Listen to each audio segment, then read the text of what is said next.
কুমিল্লা জেলা বাড়িয়ামার থানা আমার নাঙ্গলকোট।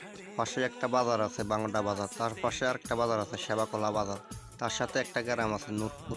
তাই তো আমরা সন্ধ্যে সন্ধ্যে কথা বলি নূরপুরকে উপরে ওঠার জন্য। কথাগুলো ভালো লাগলে জানাবেন। আর কি অবস্থা আমার ইউটিউব ফ্রেন্ড, সবাই ভালো আছেন? কি অবস্থা সবাই?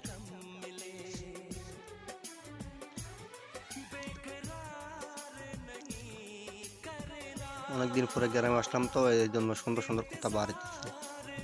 তো কি অবস্থা আপনাদের? ভালো আছেন আমার ইউটিউব ফ্রেন্ড? বহুত মিস করতেছি আপনাদেরকে। লাইক শেয়ার করবেন। আমি আপনাদেরকে রিকোয়েস্ট করতেছি আমার ভিডিওগুলোর মধ্যে লাইক শেয়ার করবেন। সবাই ভালো থাকবেন, সুস্থ থাকবেন। কে কোন জায়গা থেকে ভিডিও দেখতেছেন অবশ্যই কমেন্টে জানাবেন। Thank you.